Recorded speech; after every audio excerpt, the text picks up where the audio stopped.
Welcome, everyone. Good evening. Welcome to our latest installment in our Fireside series, online series.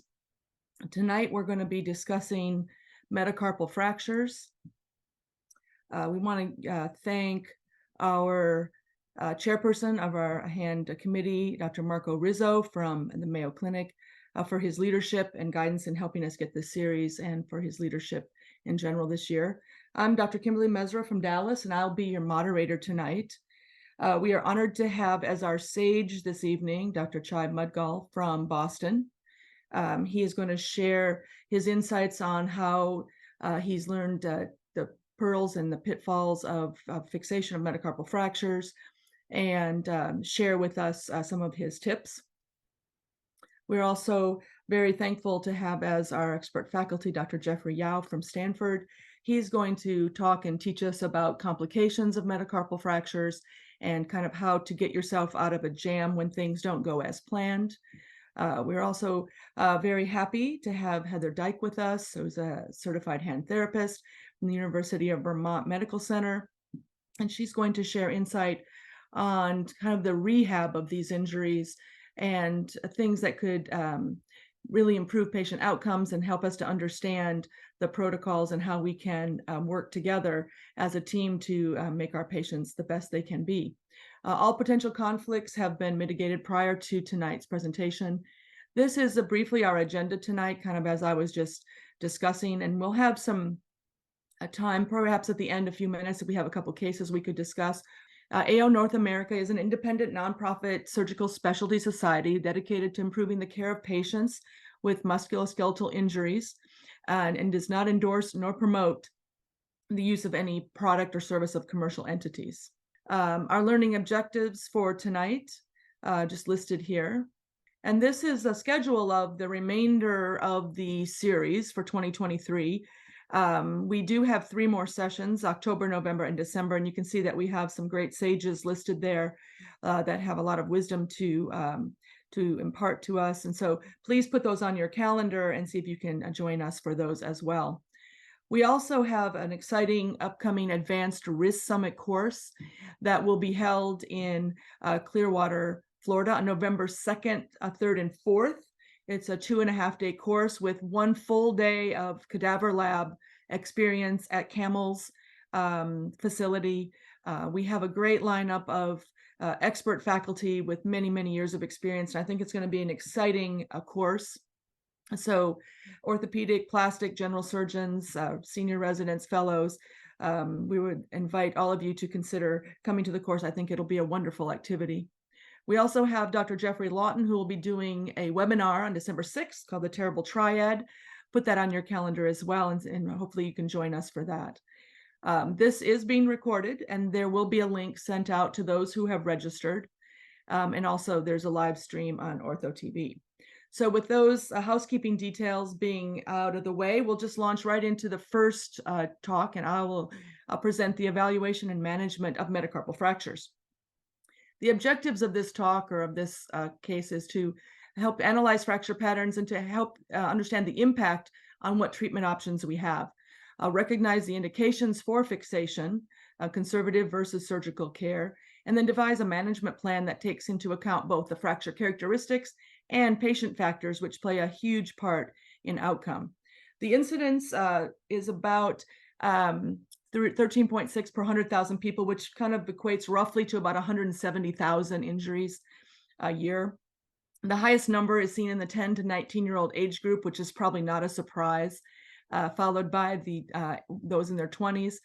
Most common mechanism is a contact force with a wall or a door, male to female ratio 5-to-1, and metacarpal fractures account for about 1/3 of all hand fractures, so they do play an important role. Just a couple points of anatomy. We're not going to go over in detail, but I just want to kind of remind you and be a little mindful of the arches of the hand. I think this is important in metacarpal fixation and in planning. There is obviously a longitudinal arch, and then there's a proximal and distal transverse arch. So just kind of space in your mind, keep that spatial relationship in mind. Also, most of the approaches to the metacarpals are done from the dorsal side. So keep in mind the superficial radial sensory nerve branches as well as the dorsal ulnar sensory nerve branches. They can be problematic as well. The location of the fractures does, to a great degree, kind of dictate what we can do. The head fractures, of course, would be intra-articular. They may be comminuted and difficult to obtain good fixation. The neck and shaft fractures are more commonly seen. The base fractures, again, may be more intra-articular and involve the CMC joint. We'll just go over a few fracture patterns that are more common. The transverse fracture pattern, usually that is going to be an apex dorsal deformity with a flexion deformity at your fracture site. The more metacarpals that are injured, obviously, the more unstable the hand becomes. Intermedullary fixation is a mainstay here. There are different types, and we'll talk about those. Compression plates often lend themselves well to this as in addition, as do K-wires and intermedullary K-wires. The oblique and spiral patterns are very common. They often are unstable just because of shortening, and they can be difficult to maintain a closed reduction, again, because it's difficult to maintain length sometimes on these oblique fractures. They can't really be compressed longitudinally, but lag screws are a very wonderful way of approaching these, because you can compress the fracture with the lag screws at 90 degrees to the fracture plane.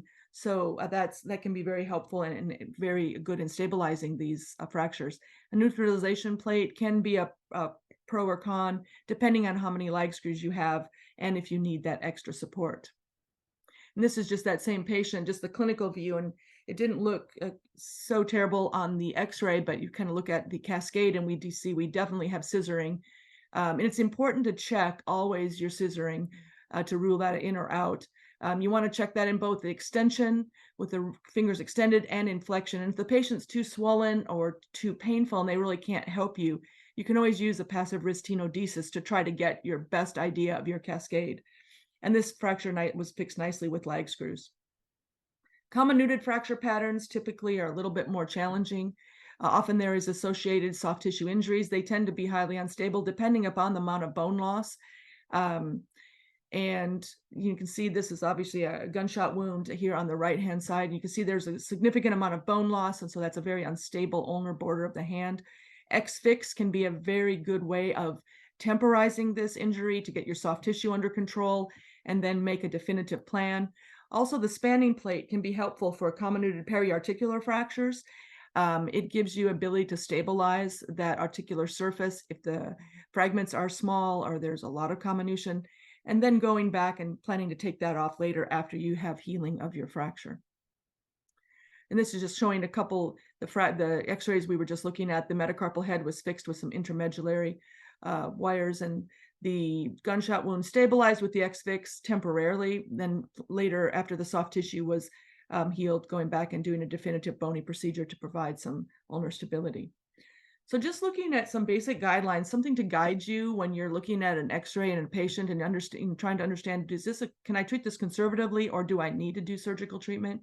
If they're non-displaced and you have a stable closed reduction, typically that would lend itself well to a conservative treatment with shortening of probably less than 2 millimeters. But as far as surgical treatment goes, we look at angulation and shortening. So if the angulation at your fracture site is greater than 20 degrees on the index and long fingers and greater than 30 degrees on the ring and small fingers, probably surgical treatment. And this is not necessarily metacarpal neck fractures, but more of the oblique and the transverse and shaft fractures.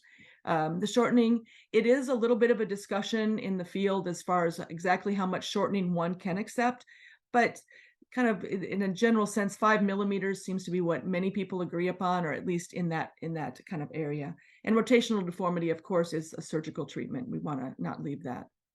I just listed some different types of fixation here. Not that we're going to go through every single one of these, but just to give you an idea of what skill set you might have in your toolbox as you're going to surgery and planning treatment of these.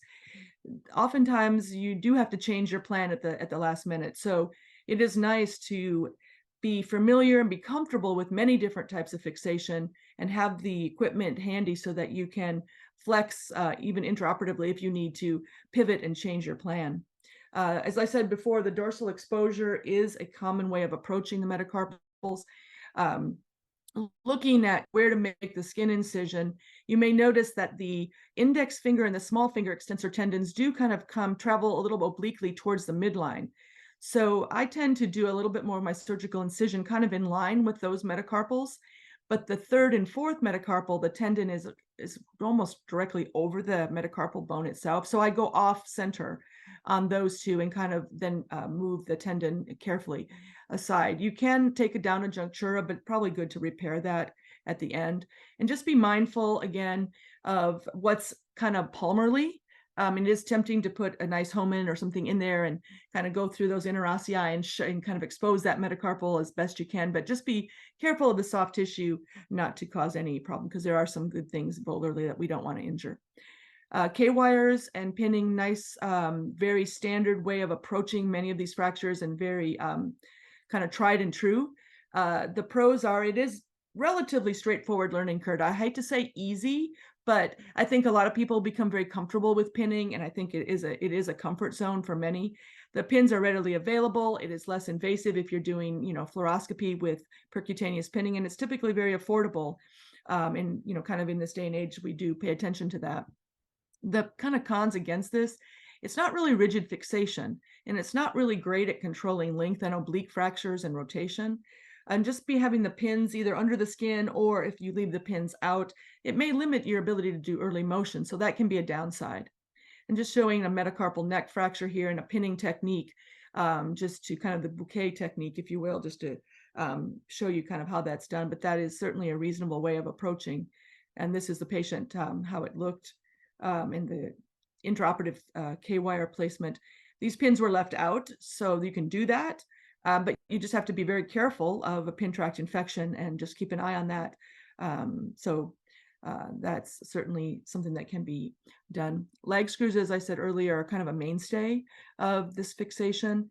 They are low profile. They do provide nice compression at the fracture site, but as we alluded to, is looking at here at they do have to be oriented at 90 degrees to the fracture site. And as this oblique fracture propagates down the metacarpal, that orientation changes. So you as the surgeon have to kind of be comfortable following that spiral and changing the direction of your screws so that you do keep that compression going. Typically less dissection required than for plating, but it's not necessarily, they're not great at controlling bending and torsional forces. And that's where perhaps a neutralization plate might be helpful.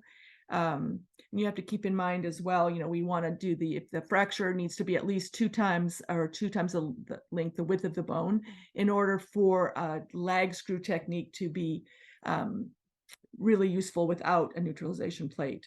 So there might be a slightly steeper learning curve here, but not terrible. And just looking at some oblique fractures here, an example that was treated with 3 lag screws in each one, and it can be a very effective technique and very good.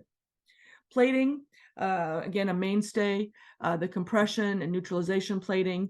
Again, rigid construct, great compression. You can achieve control of your torsion and bending forces, and you can do early range of motion, but it does require more dissection as a disruption of the soft tissues. The plates can be bulky, irritate soft tissues, especially the extensor tendons. And there is often a steeper learning curve and a comfort zone with plating. And it can be tedious, and they may require removal later as well. An example of a transverse fourth metacarpal fracture, and again, just showing that apex dorsal angulation. And you can see here the clinical view, the patient, that bone is very obviously protruding. And it looks like this could be, a closed reduction and pinning, perhaps. It looks like it's a transverse fracture. It should lend itself well. But in fact, it has a piece of, like a butterfly piece of bone incarcerated in the fracture site, was unable to be reduced, closed, and then it was opened and plated. But again, just to kind of drive home that point that you have to be willing and able to flex to a different treatment modality and be prepared for that. Looking at some oblique fractures here, and another example at the base. And again, I can't stress enough the clinical exam.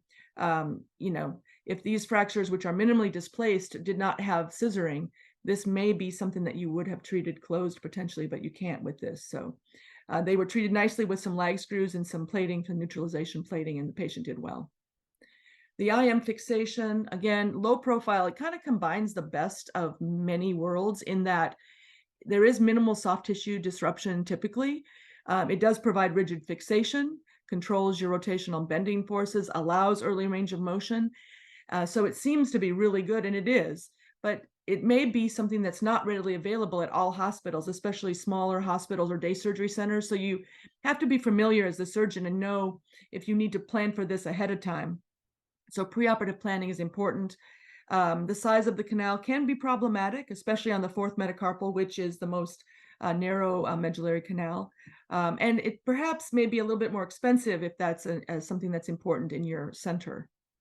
And this is just an example kind of showing, all metacarpals fractured, all fixed. But again, just to highlight that fourth metacarpal, you can tell that there's a different size screw in there. So that had to take a little planning because you don't want to be surprised and not have the screw that you need. Just to kind of finish up some biomechanical considerations, just as you're thinking again about whether or not these are surgical injuries, 2 millimeters of shortening equals roughly 7 degrees of an extensor lag at the MP joint. And about an 8% decrease in the interosseous muscle force production, whereas a 10 millimeter shortening, which is a centimeter, which is a lot, results in 45 degrees of your decrease. So we want to avoid that. Greater than 45 degrees of angulation at the fracture site in diaphyseal fractures and those oblique fractures results in shortening of your intrinsic muscle resting length, which is not functionally helpful. And fracture angulation, talking just as a guide as in these diaphyseal fractures, starting from index to small. 10 degrees, 10 degrees, 20 degrees, and 30 degrees on the small is kind of a good guideline to just think about and use that to help you make your decision. And again, 10 millimeters of shortening, which in some series that said that you could accept that 50% loss of power, which is probably not going to be acceptable to most patients.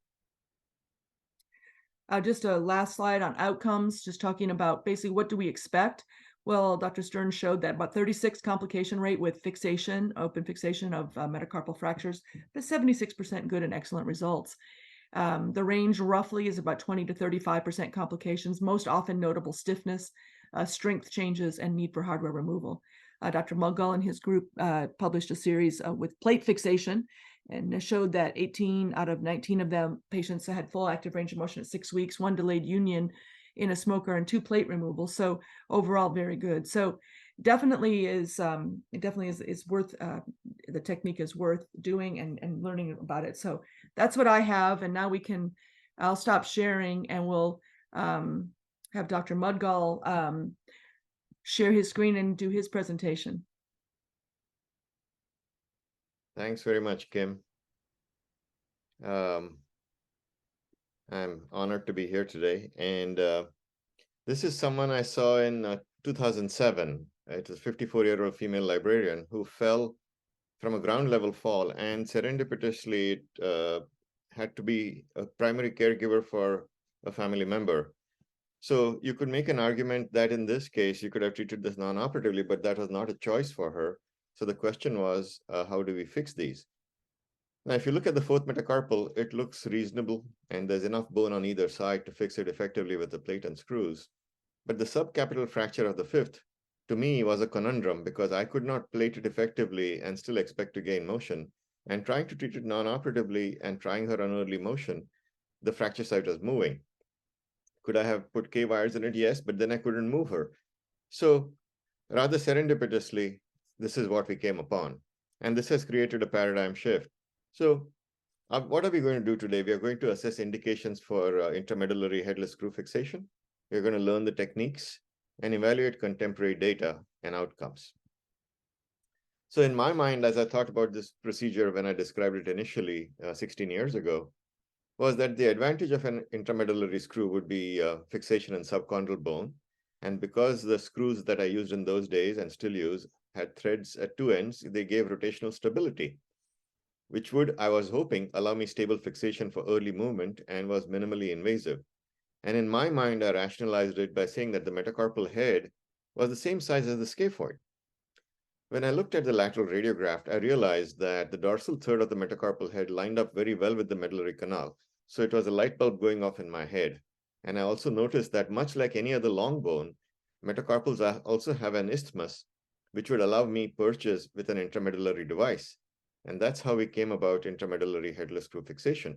Now, subsequent studies have shown that the fourth metacarpal is the narrowest and the fifth is widest. And contemporary data suggests that the fourth metacarpal usually takes a 2.4 millimeter screw or slightly smaller, and metacarpals 2, 3, and 5 can take 3 millimeters or more in terms of screw size, and the references are here. So this is what we published, which started this whole paradigm shift, and this was the first case report of this librarian. So here we are, again, to reiterate the case. And after fixation, it looked pretty reasonable. We were able to start her early. She was able to resume her caregiving duties. And at 12 months, was very happy with her outcome. I later saw her 9 years later for another problem. And you can see that she's maintained the durability of motion. And most importantly, the durability of the intra-articular surface, and the hardware looks good, the joint surface looks good. So learning from that experience, I evolved the technique that I'm going to share with you today. So here's someone else, a 38-year-old male who had an unfortunate meeting with the floor, and this was not a self-inflicted injury. And I'll share my philosophy with you about wall punctures later. But the key is you have to meticulously preoperatively template and make sure that the bone is not bent, it's not too narrow, and you have the adequate size screw after you measure the isthmus. So I usually tend to make a small incision over the metacarpal head and the base of P1. It's all done under fluoroscopy. I tend to split the extensor and do a capsulotomy. Occasionally, I will even do a local capsulectomy. It doesn't make a difference. The starting point, as I mentioned before, has to be in the dorsal 1/3 of the metacarpal head. And Jerry Wang's group looked at this and they found that that usually equates to about 3 to 4 millimeters volar to the dorsal edge of the metacarpal head. You place the guide wire in the lateromedial plane in the center, and in the volar dorsal plane, about 3 to 4 millimeters volar to the dorsal edge or in the dorsal third. And that's why I prefer doing this under direct vision, so I can assure myself I'm doing it once and doing it right. It's then with the Joss maneuver, you reduce the metacarpal head to the metacarpal shaft, and you put the guide wire across. And the good news is that the guide wire actually looks, it maintains a reduction very nicely. And after you confirm the position of the guide wire in orthogonal views, I drill it across the CMC joint so it does not come out with the drill. I prefer using a drill because most of these injuries, as you know, are in young, hard bone. And sometimes the screw can bind as you put it in if you're not drilling it. So I usually use a drill. I make sure that when I'm drilling, I start the drill when the drill is still outside the bone. Now you have to remember the guide wire is only 1.1 millimeter in these screws. So if you were to place the drill on the bone and then start drilling, any slight change in angle and the wire will get sheared off right away. Therefore, I try to start the drill in the air and then make sure I'm perfectly collinear with the guide wire as I go into the bone. Now, what you're going to see in the picture on the left of your screen is that my left thumb is holding the digit down. And why do I do that? A, because it is also doing the Joss maneuver for reduction. And more importantly, B, as the trailing threads of the screw engage the metacarpal head, they impart a rotational torque on the metacarpal head. And you don't want to leave the patient with a rotary malunion when you do that. So my left thumb is controlling the digit and not allowing that rotary torque to happen on the metacarpal head. You then confirm that your screw is subchondral in the PA view, and you also confirm that the leading threads have engaged the isthmus. And here's the postoperative x-rays of that same patient, and it shows that you got good purchase all around. And at 6 weeks, this is what you can expect for an outcome practically every time. So that was an application that was initially utilized for describing this technique by me. But then since then, indications and applications have expanded, which is naturally expected when you look at what happens to techniques when they're described. You can use it in multiple displaced metacarpal neck fractures using the same exact technique as before, and you can see the outcome again. I have also since expanded the technique to include multiple metacarpal shaft fractures. And what you're going to notice here is that the stitches are still in, and look at the amount of the motion that the patient already has. So you can really get rapid rehabilitation very quickly with this technique. I have since also expanded it to include in mutilating hand trauma in this young man who had an unfortunate meeting with a wood splitter. And when he came in, you can see that his fingers were dysvascular. That was his radiograph. And it was decided in the interest of the injury that we would sacrifice the small finger, and we fixed the middle and ring fingers with metacarpal with these screws. And for the index, I used threaded K wires, which I withdrew later. But by doing it this way, it allowed the fixation to be done within about 15 or 20 minutes, allowing us to get on with the more important part of the case, which is the revascularization of the digits. This is at 6 weeks, and his function is pretty reasonable. And later he went on to develop much more motion. Now, just because you have an intramedullary screw doesn't mean that's the only way to fix it. You can combine techniques. If I find that the intramedullary screw, which was in this case not the right size, because no other sizes were available, it is okay to combine techniques. And I use threaded K wires quite frequently. As my residents and fellows know, I call threaded K wires the best kept secret in hand surgery. Again, you can drill it at low speed because they go very quickly. And then you can cut them flush. So you can get one more point of fixation in the medulla. And it gives you what I since realize is now described as the kickstand technique, which I didn't know when I did this case. And it gives you one more point of fixation and good intramedullary fixation. Well, what do you do about the comminution? Well, you neutralize that using this, what is known as the sidewinder technique, which is a wonderful application of basically tension band principles, as you can see in this case. If you have head-splitting fractures like this, you can do the same exact thing. Once again, I've utilized threaded K wires to provide additional rotary fixation intramedullary and liberal use of the sidewinder technique. Now, the sidewinder technique is not something I described. It was wonderfully described by Bob Belsole and Tom Green nearly 40 years ago, and I believe it should be part of the armamentarium of every hand surgeon because it is simple, it's low profile, it's cheap, it's quick, and it's very durable. What are the other described applications? Well, this technique has been used with Volant as well as for malunion correction, non-union correction. It's also been utilized to fix CMC fracture dislocations. I'm not entirely certain of that, but it's been described. P1, P2 fractures are also being fixed by this technique.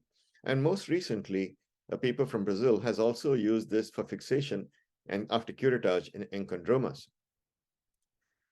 No technique is without its criticisms, and rightfully so. One of the criticisms is we create a hole in the articular cartilage. Oh my goodness, that's blasphemy. What will happen? There'll be arthritic change, and it may cause compression and shortening, and there won't be any rotational control. But in defense, metacarpal head size, like I said, in my rationale, was similar to the size of the proximal pole of the scaphoid. We use chondral insertion sites everywhere else. We use it in the capitellum, we use it in the tibia, we use it in the femur, we use it in the scaphoid, we use it in the radial head. So why can't we use it in the metacarpal head? The bipolar threads, in my assessment, give me rotary control. And whenever you have a problem that faces questioning, it is always good to go to the lab and test the theory. So that's exactly what we did when we did a quantitative 3D CT analysis of this technique. And what we did was we looked at the surface of the metacarpal head and the surface of P1 and tried to find out how much of the mated surface area was actually involved when you put your screw in the dorsal third of the metacarpal head. And what we found that the amount of articular surface involved with a 3 millimeter headless screw was only 12% of the articular surface and counted for only 8% of the coronal mated plane and 4% of the sagittal plane. And that's because metacarpal phalangeal joints have 30 degrees of hyperextension available, which is almost never utilized for most functional tasks. So that's how we can get away with this technique. So what does the data tell us? Well, since I first described the technique 16 years ago, it appears that if you put intramedullary headless screws and metacarpal into PubMed and you search, it shows up 62 papers with over 1,300 fractures treated worldwide. And most studies conclude that the functional outcomes are excellent and rapid, with a very low rate of complications. And not surprisingly, it appears that larger screws are stronger.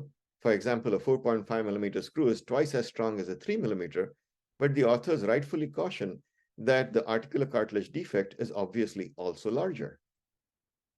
Now, is this technique biomechanically stable? It appears that based on most studies, that it is biomechanically stable and compares very well to K-wires as well as plates, but acknowledging that plates and screws in the right indications are far more stable. It's only John Capo's group which has found that this technique is not as stable as crossed K-wires as well as plates and screws. And that's certainly a good conclusion. But in defense, I would say that most of these studies are done in vitro using cadavers. And the kind of flexion forces that you generate in the lab are, in my assessment, and perhaps I'm biased, these forces are unphysiologic and not generated in the human hand in the act of doing simple composite flexion. In addition, Mike Rivlin's group also looked at percutaneous insertion, and they concluded that the tendon trauma is quite minimal and is not significant enough to cause concern. My personal series, which we published a couple years ago, in 12 years, I have approximately 40 to 45 fractures, all had wonderful motion with total active motion in excess of 240 degrees, but I did have one bent asymptomatic screw. This is how the patient looked when he had healed, and later when he came back to get clearance to join the armed services, X-ray showed this, when he sheepishly admitted that he had struck a wall again. So what about the complications? Well, we looked at a multi-center study where we looked at 160 fractures, and we found that there were only 4 complications, 1 nickel allergy, 2 bent screws, and 1 broken screw for a complication rate of 2.5%, which compares very well with the other studies which show complication rates which are similar. We talked about percutaneous screw fixation. We talked about mini open screw fixation. But what do you do with someone like this who is 3.5 weeks out? He's a carpenter. And in this case, I decided to try the technique with formal open reduction internal fixation. And that's exactly what we did, because we could not get a close reduction. If you notice, in the lateral view, the 2 fragments are bayoneted. Therefore, an open reduction was done. And once again, the technique held up. And at 5 weeks, he had full function and was back to doing his job. For those of you who might be interested in reviewing a paper version or a published version of what has just been said in this talk, this paper, which we published not too long ago, covers most of it. So what are the take-home messages or the keys to success? You have to be really careful with your patient selection. And this is where I will talk about wall punchers. I do not use this technique for wall punchers because, just like I showed you before, someone who punches a wall once has, in my opinion, tendency to punch again. So you have to be careful about that. You must template carefully. The dorsal 1/3 is the starting point on the metacarpal head. You have to remember that the 4th metacarpal is the most gracile of the metacarpals. It takes a smaller screw, and the other metacarpals do take larger screws. Does it matter which company's screws you use? No, because in my opinion, the intermedullary headless screw is merely an internal splint, and one should not get fixated on compression. Now, always remember those who went before you. So my dear friend, Tom Fisher, sent me this book, which is from 1977.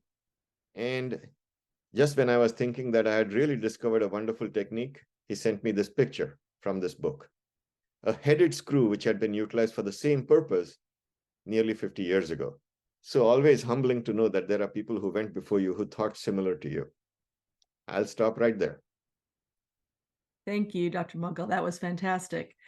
Could I ask you, how do you do your preoperative templating? How would you describe that to the participants? I use the system that we have, PACS, and I measure the narrowest portion of the medullary canal in all views, taking the one view where it is the narrowest as the size of the screw I'm going to use. If they have any pre-existing deformity, it's not going to work. You can't put a straight screw in a bent bone. So, right. Thank you. No, thank you. That was fantastic.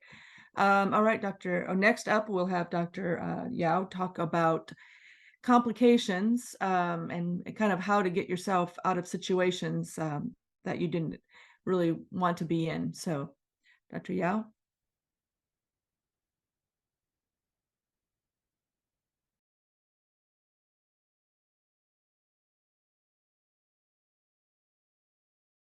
Can you hear me okay? I lost the audio. No, you're good. We can hear okay. you. We hear lost you, but your slide deck. You lost your slide. You share your screen again. Okay, sorry. I was in the That's middle all of right. answering that question in the Q&A. Sorry about that. No problem. All right, let's go back to the share screen. There you are. Yeah, Perfect. cool. Well, I'm getting this loaded up. Chai, I had a question for you as well. The implants you showed, I think they max out at a certain length. What happens if you have a really long metacarpal? Do you feel like you need to go stem to stern, or do you feel like as long as you pass the isthmus, you're okay, or have enough fixation on either side of the fracture? Yeah, the company whose screws I displayed in all my slides has since I did, I won't say complain, I did raise concerns about the max length of the screws, and since then they have evolved, and now they do produce longer screws. But I don't think it's unreasonable that you don't have to have a screw that goes from stem to stern. As long as all the leading threads are within the proximal fragment and are not going across the fracture site and showing you isthmic purchase, I think you're fine. Again, not to belabor a point, I keep telling my trainees, this is an internal splint. That's all this is, an expensive internal splint. Thanks, Shai, and thank you for introducing that concept to us, because it really has been a game changer in my practice for sure. Yeah, thank you. Okay, so I'll focus on some of the complications that we typically see. Now, I'm not going to focus on standard surgical complications like infection, tendon injuries, anesthetic problems, things like that. We're just going to focus on specifically what we see with the treatment of metacarpal fractures. Here's my conflict of interest slide. These are our learning objectives. Excuse me. And then I like to break these complications down into a number of broad categories. First, unnecessary intervention, and then tendon adhesions, non-union, malunion, and then hardware failure, or arguably the incorrect indication. I'm going to focus primarily on the last one, because I think that's the most common out of all of these. So the first is unnecessary intervention. I like this slide because I show this slide a lot, and I always quiz the people in the audience. Okay, what would you do? And people come up with all these creative ways of solving this problem, treating these fractures, X-fix, K-wires, plates and screws, intermedullary fixation. But I like to show this because the first and foremost, when you see a patient like this, don't treat the X-ray, but you treat the patient. And this patient actually had excellent motion, no malrotation. And even though the X-rays are pretty dramatic, this patient could certainly be treated non-operatively. So I would urge you not to take what you learn from this talk and treat every metacarpal surgically if it's not necessary. That's my first complication. Well, not really complication, but my first caveat. My indications for surgery: if there's any malrotation, if the fracture is displaced, if there's multiple metacarpal fractures, as Chai showed earlier, if they're open, and arguably for athletes. Tendon adhesions. This is a very common complication as well. We really want to favor methods of treatment that allow early protected range of motion.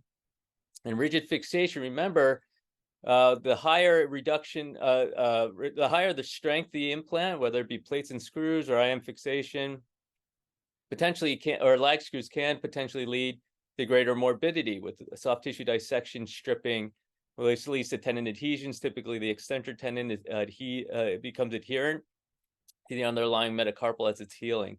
And you see this most commonly with the plate and screw construct, secondarily with lag screws, then K-wires. And I do think one of the big benefits of the IM fixation is that you can avoid a lot of these issues. You want to try to start active range of motion as soon as possible.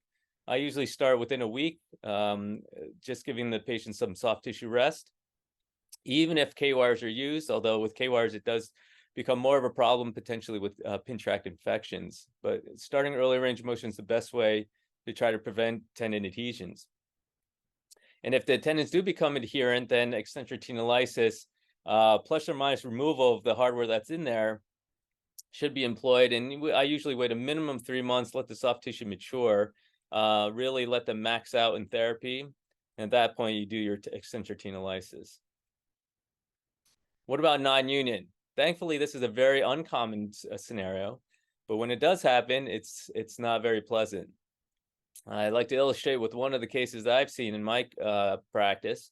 Is a patient with a metacarpal fracture seen elsewhere, initially treated with this fixation, and 2 weeks later, you can see that this has failed, and you can argue that biomechanically, lag screws probably weren't the best option. Maybe these screws are a little bit small as well. So probably the inappropriate choice of technique. So the same surgeon went back a week later, revised that to a spanning plate. Not bad, looks okay. But then 2 weeks later, and it shows up with this scenario. So then the patient came to me and I said, okay, I can fix this problem. So I put a stouter plate. This is a 2.4 millimeter plate, I believe. And I thought I was a savior. Got a line, got a stout plate on there. I was high-fiving everyone. We thought we had a victory here. But lo and behold, 2 weeks later, the patient showed back up in my clinic, and this was devastating. Then we identified the patient who's a rheumatoid arthritis patient was taking chronic NSAIDs. And I know the literature is somewhat controversial regarding NSAIDs and bone healing, but we had the patient stop NSAIDs, and we revised the fixation, an even stouter plate. And this time we held the metacarpal in place by pinning it to the adjacent metacarpal heads. I basically threw the kitchen sink at this. Of course, each time autologous bone graft was used to augment the fixation. And luckily, 1 year later, she ultimately healed. Of course, she came to see me because she had this other fracture, which is a whole nother ball of wax. But the bottom line is, thankfully, she fully healed. But the point here is that you could argue that with multiple surgical procedures, you're going to lead to a dramatic amount of soft tissue stripping, devitalization of the bone. The bone itself, to begin with, has very little medullary canal, very little cancellous bones, especially through the isthmus, especially with the ring finger, because it's the thinnest metacarpal of all. And so you have to be really cognizant of the biology when you're taking care of these fractures. So when it comes to non-unions, there's really biologic factors and mechanical factors. And the biologic factors, again, as we just talked about, soft tissue and periosteal stripping, you want to try to minimize that, particularly if you're doing a plate with screw construct. Remember, the ring finger is the thinnest metacarpal, so there's very little cancellous bone here. So this is arguably a setup. Then the further going down the road is the fact that this patient had multiple procedures. She had rheumatoid arthritis. And then the question of NSAIDs. And again, I'm not going to die on the sword here regarding NSAIDs, but if I have a choice of a patient who has a metacarpal fracture of a pain regimen, I tend to use acetaminophen than any NSAIDs in terms of pain relief. What about mechanical factors? You can argue that at least in the beginning of her care, there was inappropriate hardware that was used. The screws are too small. As Kim presented, you want the fracture to be at least two times the width of the metacarpal or the bone that you're treating. And arguably that was a very short oblique fracture, and so probably not the best indication for use of lag screws. Then there's a concern for insufficient protection during the healing process. If you start early range of motion too quickly, then there's that fine line between avoiding one complication, which is the adhesions, versus the other complication, which is your hardware failure. So we always walk that tightrope between the two scenarios. What about malunions? This is also luckily not that common of an issue. This is a patient presented to me who was neglected for a long period of time. Thankfully, the CMC joint was not particularly painful. It was mostly the deformity at the shaft of the metacarpal. And just like any other malunion, a corrective osteotomy can be performed. That's what we did here. We realigned it, took intercalary tricortical graft, and put that as an intercalary graft. You could see that we use K-wires to stabilize the graft and use a bridge plate or a neutralization plate to hold everything together while it healed. Most of the times for malunions, you're going to treat them for malrotational malunion, and that you could do either a step cut or a transverse corticotomy, and derotate the metacarpal and then plate it. With the last few minutes, I'd like to focus on kind of the hardware failure or / incorrect indications. And so I think this is something that we unfortunately see relatively frequently, either in our own practice or referred to us by other practitioners. Here's a patient of my own, and I own this patient. This is especially since he's one of our anesthesiologists, so I see him all the time. He usually staffs many of my cases, and so he was involved in a bike crash, and you could see he has two fractures, one more dramatic than the others, the index finger metacarpal and the small metacarpal. He came to see me. I was all excited. I thought for sure I'm going to be able to help him. A slam dunk. This is when fixation was becoming more popular and vogue, and I really felt good about it. I thought I was going to get him back to being an anesthesiologist and riding his bike very quickly. So this is what I did, and so you see these intramedullary nails in the small finger metacarpal and the index finger metacarpal. And in retrospect, this is a length unstable fracture of the index finger. You can see there's really no cortical contact on both the radial and ulnar aspects of the index metacarpal. And my start point on the head of the metacarpal is 2 radial. And so at 2 weeks, maybe a problem's brewing, but at 4 weeks, you definitely see a problem here. So you could see the shear component of the fracture is leading to the metacarpal head to drift proximally and ulnarly, and hence the implant is becoming prominent. And this is a problem, of course, because he's looking at me over the drapes every single day, and now he's got this complication. So we casted this patient. We didn't let him move the index finger. He was experiencing mechanical symptoms of the proximal phalanx articulating with that implant whenever he tried to move his MCP joint. So we casted him so he wouldn't move that and let the fracture heal in situ. Luckily, he had no malrotational deformity. He's certainly short, but we accepted that and left the screw until it healed. 6 weeks, we felt it was pretty well healed. I don't have it here, but we did have a CT scan to confirm good bridging. And also clinically, he was not very tender. He was non-tender, I should say. So we felt confident to move forward with the removal of the hardware and to let him start moving. And this is what he had 6 weeks after his removal. And his range of motion actually restored to quite very close to normal. So he's quite happy with that ultimately. But as you can imagine, it was very awkward in the initial go. So the point here is that as much as we rely on these implants to help us stabilize these fractures, we need to make sure that they're done the correct way. We can't blame the implant itself when we have complications. I own this one that the implant was inserted 2 dorsal and 2 radial, and therefore there was not enough fixation or not enough fixation of the distal segments, and that's what led it to fail, especially since, again, after these fractures, I let them start moving immediately. So this is a couple of papers. I think Chai might have alluded to some of these, but there's a couple of papers, systematic review of almost 900 fractures, 0.4% screw protrusion.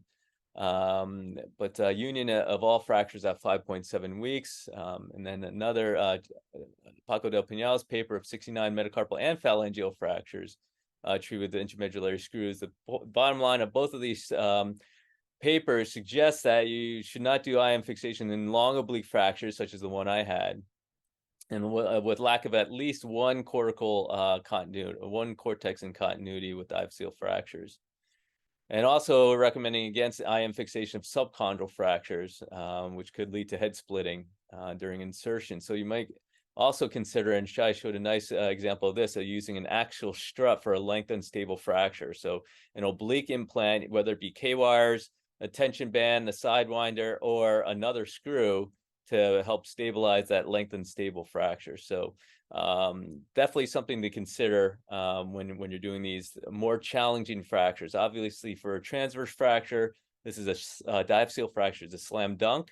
I think for me, my indications for using IM fixation are pretty much for any fracture except if it's too proximal at the proximal base. I think it's very difficult to gain fixation, but you can do subchondral subcapital fractures using IM fixation as long as you don't as long as you put the implant in the right place, which I clearly failed with in that last case. So to summarize, I think these are the main categories of complications that you'll see with metacarpal fractures.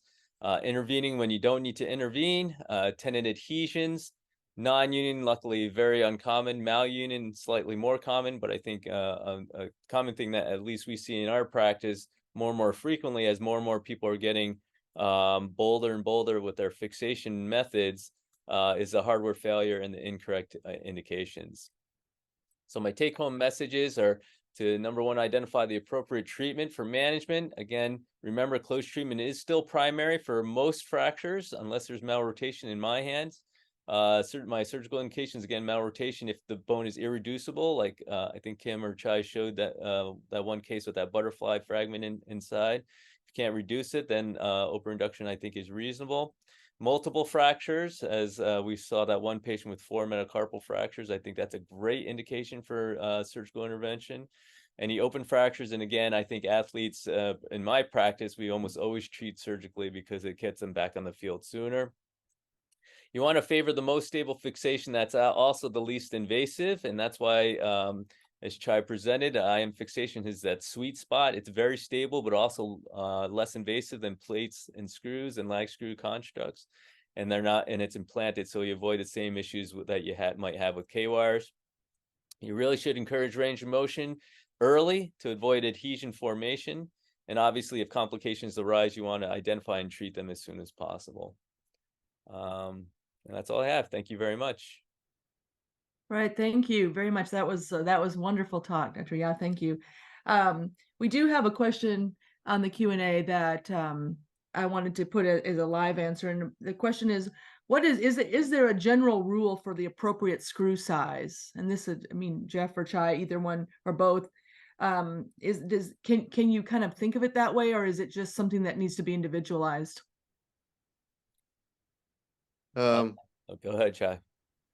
Do you mean screws for intramedullary fixation or screws for Screws for interfrac? the IM, the intramedullary.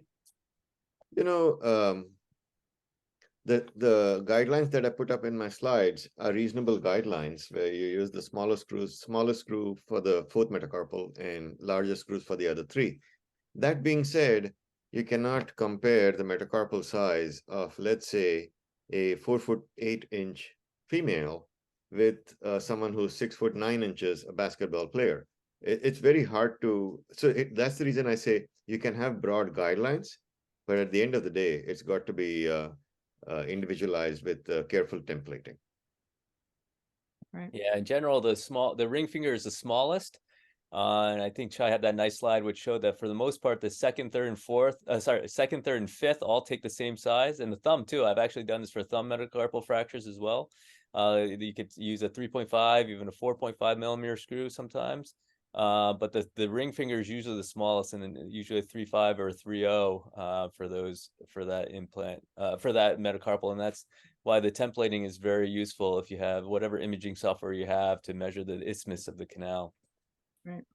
Right. Thank you very much.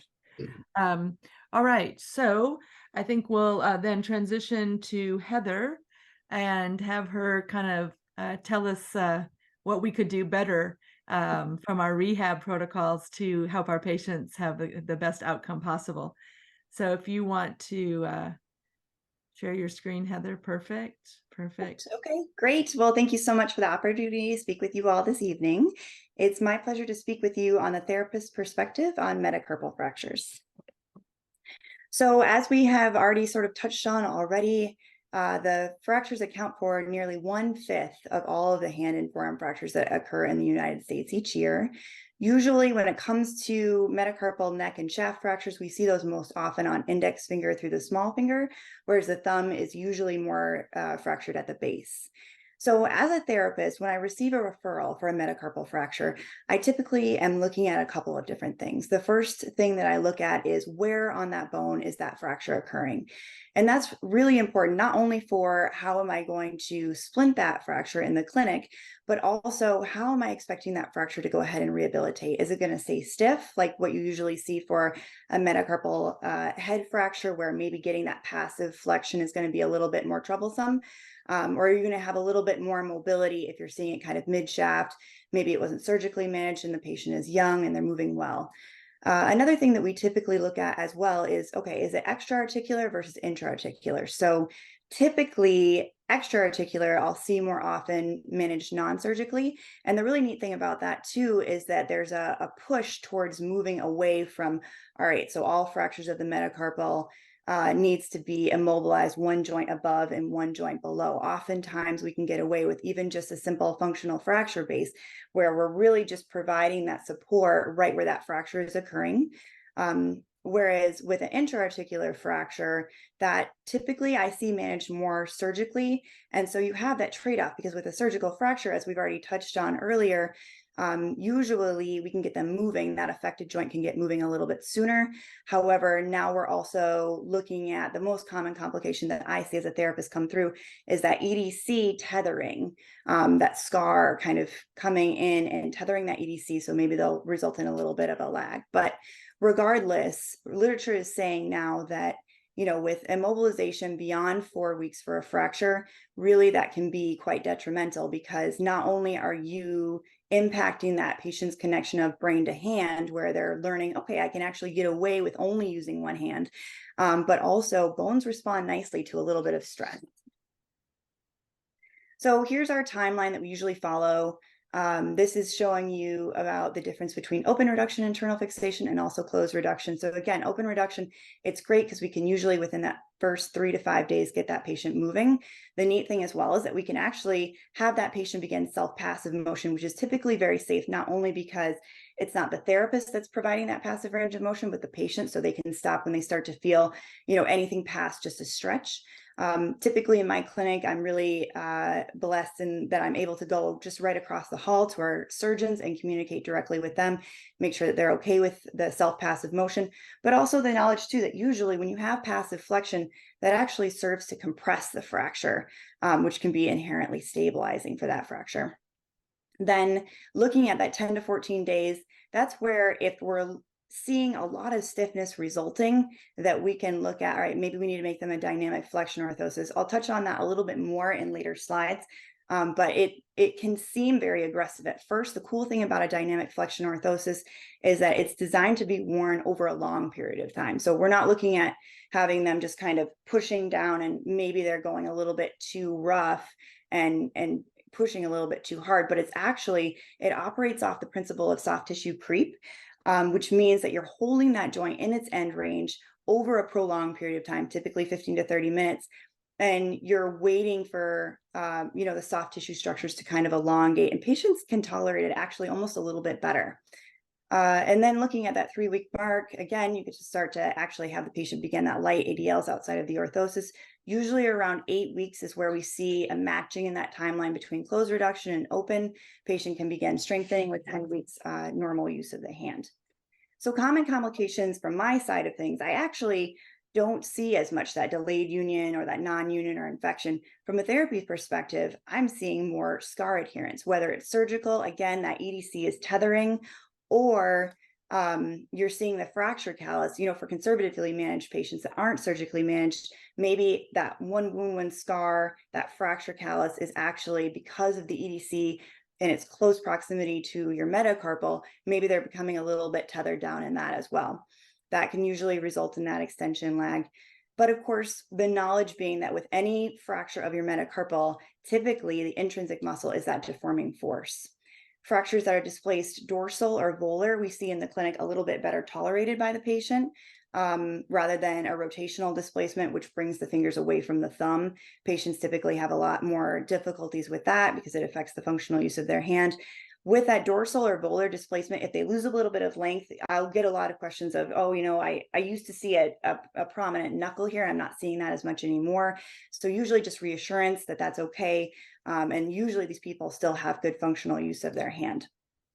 And then also keeping in mind that multi-tissue trauma is a real thing. If you have a fracture, if you have a force that's strong enough to displace a bone, then you can be sure that there's going to be trauma to that surrounding tissue as well. So when we receive that referral for a metacarpal fracture, first thing I like to look at is the x-ray. And if I'm lucky, I get to see pre-reduction and post-reduction, because that tells me, all right, how did the bone fracture? How much did that fracture displace? Where on the bone is it fractured? So usually from the therapy side of things, I know, all right, if it's fractured at the head or the neck, it's going to require a little bit more effort in getting that metacarpal to achieve full passive flexion. Also knowledge too that transverse midshaft fracture, I usually see it to be maybe a little bit slower to heal. So I'll keep a closer eye for a delayed healing and malunion or a malalignment of the digit. If that patient remains stiff and I'm going to be starting to use more of the conservative, maybe some joint mobilization, some techniques in the clinic in order to get them moving, it's also important for me to know, okay, is it an oblique or spiral fracture? Because that occurring in the mid shaft will usually displace a little bit more easily with compressive or rotational forces. Whereas if I have a transverse fracture in that same location, then that's going to displace a little bit more easily with manual therapy techniques that involve traction, which is something that we do a lot in order to get those tight collateral ligaments to sort of relax. I also want to know, is it comminuted? Because of course that has an increased risk for persistent or recurrent fracture displacement. How are they moving? Do they have intrinsic tightness? Oftentimes patient, when they're bringing that hand down, what they'll do is they will pop that metacarpal back into extension and then just rely on IP flexion instead. So I want to see how they're using their hand. And then also, what is the priority of the patient? Are they retired? Are they a farmer? Are they an athlete? How is it that they use their hand day-to-day basis? Because really, therapy can change a lot based off of that. So rehabilitation pearls, this is usually what therapists will do in the clinic in order to get that optimal outcome from a metacarpal fracture. So biggest thing that we see, again, it's the EDC that tethers onto that scar and that can result in an extension lag. If you look at the upper left-hand corner here, that's a patient doing one of these EDC glides where we're really isolating that extensor tendon and asking it to move through that full available range. Another thing to keep in mind too is that if we have a patient that's really stiff into flexion and we're going to start to go after flexion a lot more aggressively, then we're going to want to make sure that we balance that out with extensor tendon training. So making sure that we're not focusing so much here and progressing them so quickly that they begin to lose straight, because the knowledge that scar tissue is collagen, it's just that the collagen really doesn't have as much elasticity as the rest of the skin. So we're not so much breaking up the scar tissue, it's more that we're encouraging it to lengthen and move with the patient's native tissue. Malalignment of the digits. So scissoring, we usually treat that through buddy taping. Interestingly enough, Hong and Associates in 2022 did a study where they had cadavers and they gave them all a simple transverse mid-diaphyseal fracture in the ring finger. What they were looking at is there a way to prevent that malalignment of the digit for conservatively managed patients? So in some patients, in some cadavers, they used a 2.5, a 5, and a 10-pound weight to kind of simulate how a patient is casted in that same safe position.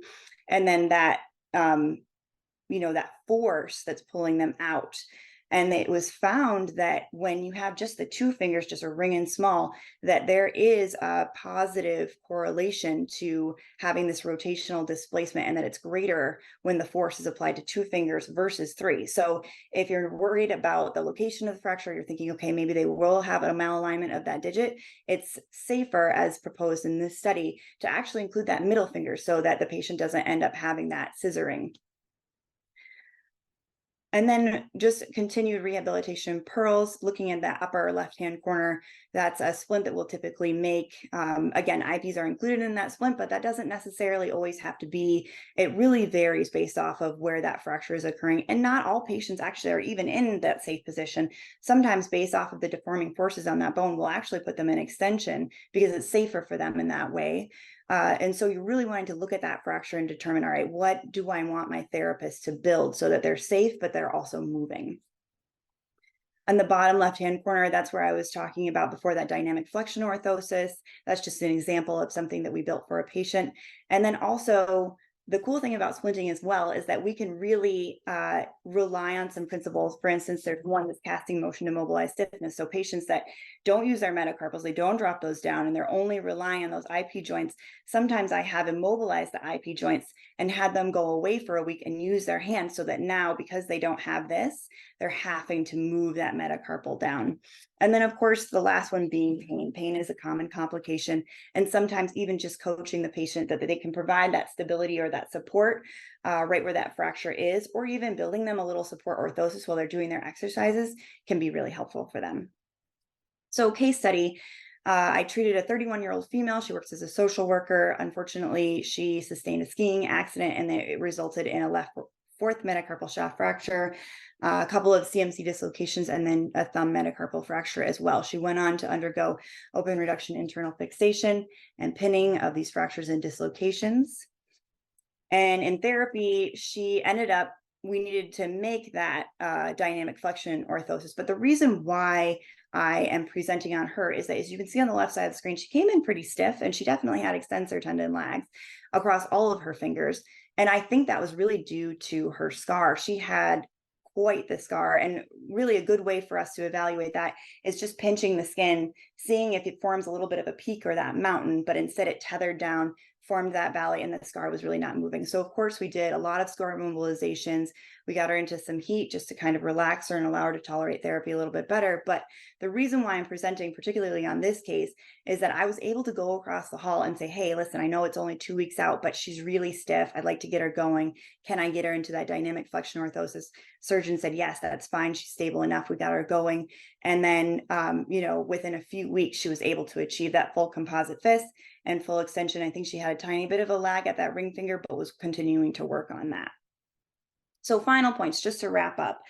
The biggest things from a therapy perspective is early motion. We're going to take advantage of that whenever we can and really push for that early motion, because we need that, that gliding of the EDC, and we want to avoid any sort of, intrinsic contracture. If they're not able to get that final tuck, then that could be because those lumbricals are a little bit shortened. And so trying to get them back so they're able to stretch and get that final tuck of their eyepiece down into their hand. And also intentional immobilization. So I think that there can be a little bit of a push for, all right, so we see a metacarpal fracture, let's send them to therapy, forearm-based thumb spike it to the tips, where really, if you're looking at that fracture, it can be so helpful to say, well, actually, do I really need to immobilize them? And that's not only looking at the fracture, but looking at the patient. The hand demands of a patient that's maybe in their 90s is going to be a lot different than, a patient that's in their 20s and 30s. And so if we can give them even just IP joint motion, or, maybe even let their metacarpals come out completely, if it's really near the base and you're feeling solid about how it's healing, then you're reinforcing that brain to hand connection. You're encouraging the patient to use their hand in a safe way, and then you're getting those structures gliding. And then as a final point too, communication is so key. As a therapist, that's something that I love, because I feel comfortable approaching the surgeons and saying, all right, I want to get this patient moving. What can I do safely? Because you want to see that progress from visit to visit in order to have a successful therapy outcome. And there's my references. Oh, that was so wonderful. Thank you, Heather. That was so informative. I appreciate that. One question for you is, one message you could give your referring surgeon that would make your life better, what would you tell us? Ooh, I have to narrow it down to one, and that's a little bit. That's all. We only have time for one. I'm sorry. No. Yeah, that's fair. I think that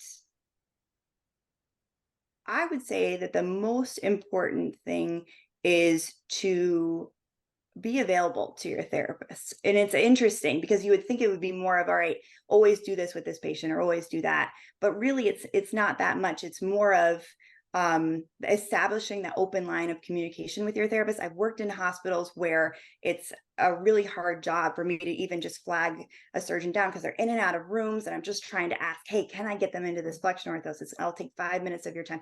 So just really establishing that good rapport with your therapist, because we, at the end of the day, just want to get the patients better. And Right. so if we feel comfortable approaching surgeons saying, hey, we're in this together, we're both working towards the same goal, then we're going to want to approach that surgeon more often and really feel comfortable with getting that patient moving. So I would say communication, honestly, is probably the biggest thing. Great, great. We have a question for you from the participants. The question is, why do you choose a dynamic versus a static progressive flexion orthosis for these patients? That's a really good question. There is actually a study that was released looking at, all right, how do you establish what sort of splint you want to make? And I would have to pull up the box. But basically how you look at this is, if you have a patient coming in, they're very stiff, what you're going to do is you're going to take them through, you're going to measure them, and then you're going to take them through a full therapy session. You're going to do heat, you're going to do stretch, you're going to do some functional activities, and then you're going to measure them again. And so usually if they make between 0 and 5 degrees of progress, then you know you're going to go actually even static progressive. You know, you want that force. If they're going to do 5 to 10 degree increase, then you know maybe you can do more of a dynamic component, and 10 to 15 degree increase. Usually they say, actually, you probably don't even need this orthosis because it is time consuming and it is an expensive intervention for that patient. So there's a really great, if you look it up, you can find it online. And it's just this awesome study that was released of, okay, what's the algorithm to determine what that patient needs? Oh, great. Thank you. Thank you. I think we have time for one more question. Shai, this I might direct to you. As you're doing the intermedullary screw, kind of a two-part question. How do you prevent the fracture site from being distracted during the placement of the screw? And what happens if the screw gets incarcerated? What do you do? How do you salvage that? So let's look at the first one first. How do you prevent distraction? Well, when I started originally doing this, to me, unless you drill the entire length of the metacarpal, I think you're going to run into trouble, because most of these fractures are in young, healthy males, which means very hard bone. And the endosteum is no less forgiving. So that's the reason I drill it. And if you drill it, and like I showed you, my left hand is holding the, or right hand as the case may be, is holding the fracture reduced. At the same time, it is also applying a gentle reduction force, if you want to call it that. And it doesn't distract if you drilled it before. If you try to, these screws are meant to be self-drilling, self-tapping. Don't believe that. That's good to know, but that's not good to apply. Right. So that's number one. Number two, answer to number two, listen to what I said for number one. Fair enough. Fair enough. I think that's probably about as much as we can get to tonight. It was a great session. Thank you to Dr. Mudgall. Thank you, Dr. Yao, and thank you, Heather. I think we had a great discussion. And we look forward to our next series. Remember, we have another session coming up next month. So please put that on your calendar and join us again. And thank you and good night.